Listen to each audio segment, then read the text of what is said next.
Welcome to another episode of the Blitz. Here with your host Blake. We're waiting for some of the boys to get on here. Our buddy Terry and Rogers actually just had surgery yesterday, so he couldn't hop on tonight. But we still got plenty of good content for you guys.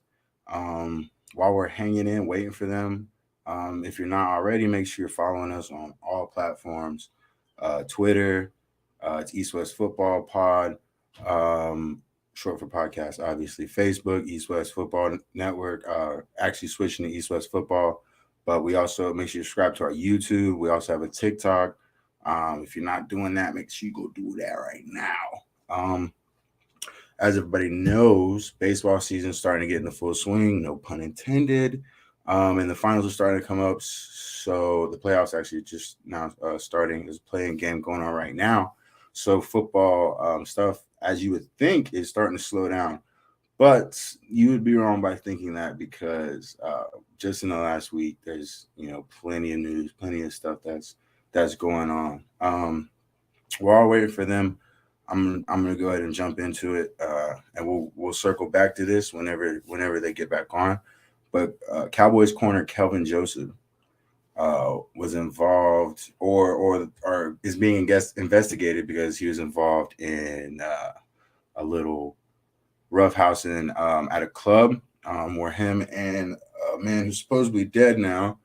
It looked like they got in a fight, and then the man was shot not too long after the fight, and was murdered. So via his lawyer and the Cowboys, they don't believe it was him. They don't think it was him. So the Cowboys think he should openly go talk to him.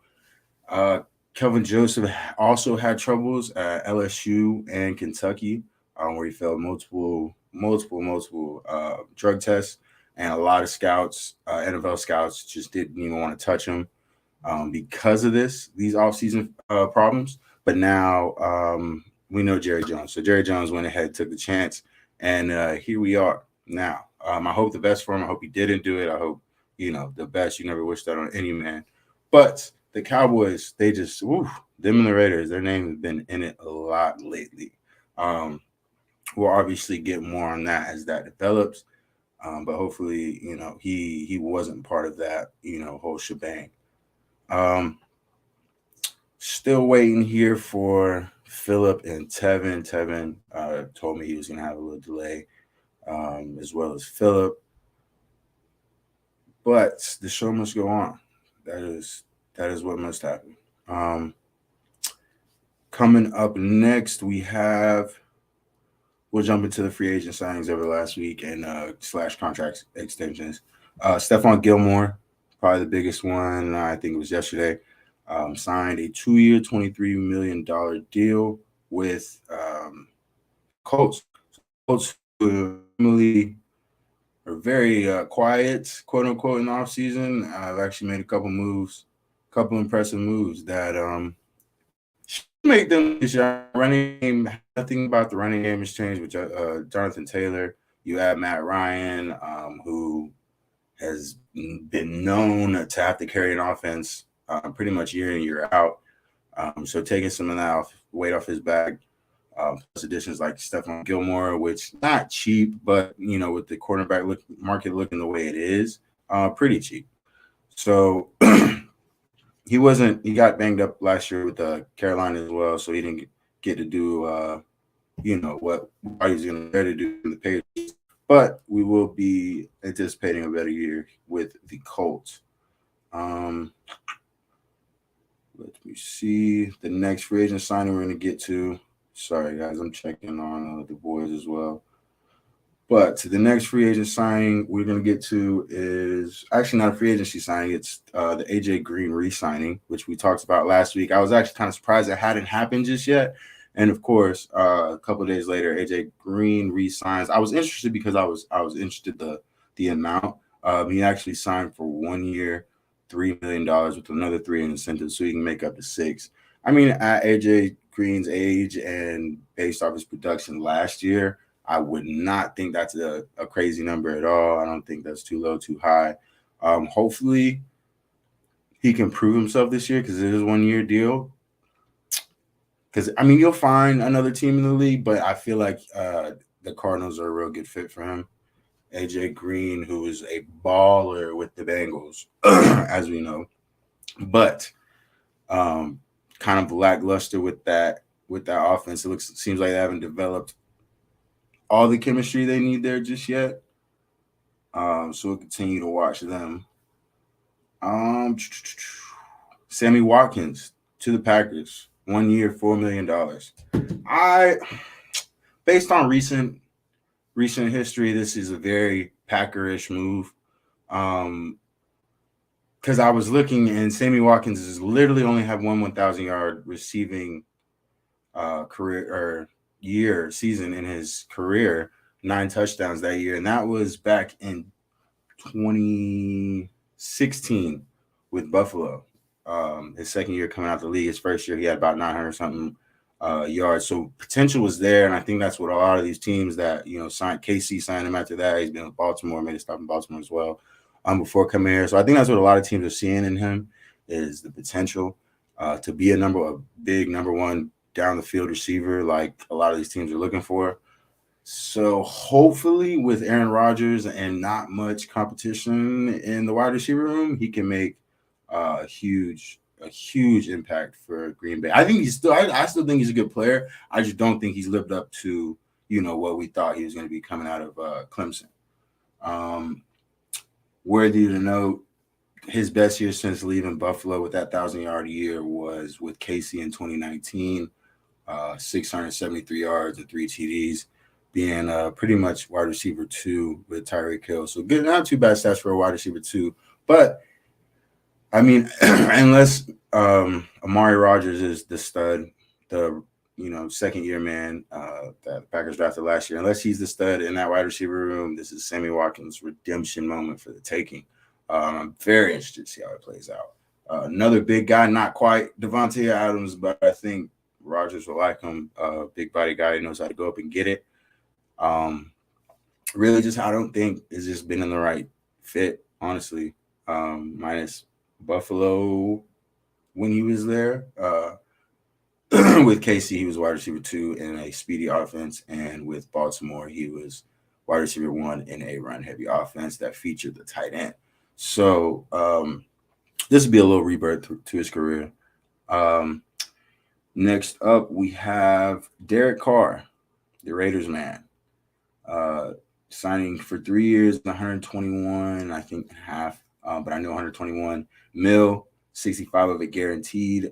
I also read where the way he constructed it to where it wouldn't hit him early. It wouldn't hit him early years in the salary cap on the contract rather than, later in the third year, second year, making them able to still sign some more players in this offseason, which is kind of scary. Or, obviously you got to pay those rookies as well. This makes him the 5th highest paid quarterback, coming in at $40.5 million annually. Personally, you see it right there. I don't even think he's the best top 3 quarterback in his division, which is saying a lot because that division is very tough, very packed. I don't even think he's a top 3 QB in the AFC West. So for him to be the 5th paid quarterback, this is honest. I don't know his playoff record, but I want to say it's under 500, and it's probably not more than 4 wins in the playoffs. So this made me a little biased coming from me, ride or die Chargers fan. You see it, but I definitely think it was a little overpaid. Now, do I like him as a player? Yes, I love the energy he brings, and the leadership role that he takes on. You don't see Derek Carr, on the bad side of the news usually. Excuse me. And I think that showed this year with all the troubles they had going on, how they still managed to whoop us up in week 17 and get into the playoffs. So I don't hate him. Putting stats up against another, I think he deserves to be the 5th highest paid quarterback in the league annually? No, I do not. We're talking A. Rodgers, who you guys know signed not too long ago, making 50 a year. Patrick's making like 45. Josh is making 43. I do not remember the other quarterback. Oh, Deshaun Watson with his contract is actually making like 46. I think a little bit more than Patrick Mahomes. So when you put that all in perspective, like put his names up in there, that's definitely a little wild. Oh, I'm getting the comments. I don't even have the comments open. Okay, Fidel. All right. So if you don't know, Fidel is the Raider man. Sadly, I feel sorry for him, and I'm a Charger man, so I should have known he was going to be watching this. He said we need to call out and have a discussion on the whole Derek Carr situation. For obvious reasons, he's going to say that. I don't think he should be the highest paid, but it looks like Fidel might disagree with that a little bit. I mean, hey, if it works out with the contract where you guys can still sign whoever you want, and he was such a leader and so like crucial, but not even in it. It does deal with football, but he's so crucial just overall to that organization. So like it makes sense to me. But just hearing it and then you putting those other 4 quarterbacks he's right behind up there, it's definitely a little. But you market that is true. They honestly probably cut themselves a deal signing him this year because once Herbo gets signed and some of these other younger guys start getting signed, that market's really like Lamar after Lamar signing. Come on, man. After the Lamar signing, though, the QB market's only going to grow higher. Fidel said Justin Herbert's the best QB in the West, though. Come on, man. Come on.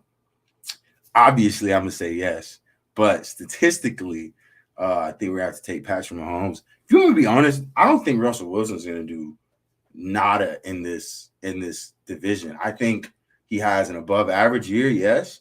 But what quarterback in this division doesn't? You know what I'm saying? Like, you got 3 other guys going to go above average and fight for top 5 spot. That's another story that I love AFC West football. I don't know why. And it's just gotten even better than last year. Pat's going to struggle this year. Yeah, for sure. I also noticed is Ari Mirov. I might be pronouncing his last name wrong with my sports update. He is very up to date with the sports. He posted on his Twitter the Deebo Samuel in a picture on Instagram with his buddy. And the caption of it was, if it's not 25 mil or more, we don't want it. Now, is this very, like investigative? Is this maybe doing a little too much digging? Yes. With it being off season, do we care? No. So with that being said, he's asking pretty much, we got a base base number of 25 mil, as Fidel is letting me know in the comments, which I didn't think as well. Niners are not going to pay him. I don't think so. Not saying he's replaceable, but honestly, they're probably thinking like, what's the chance he does that again? Fidel, let me know that they are taking phone calls per source. And right now, I'm guessing all signs point to the Jets, being they probably have the most money to pay somebody right now. It just depends on if you want to go play for the Jets. You see Tyreek passed up there. Miami would have been a good spot had they not got Tyreek, but Tyreek's, there. So it'll be interesting. As long as he stays the hell out of the AFC West, we're fine. In a perfect world, he does get traded before the draft. I mean, in our perfect world, he gets traded like this weekend. You know what I'm saying?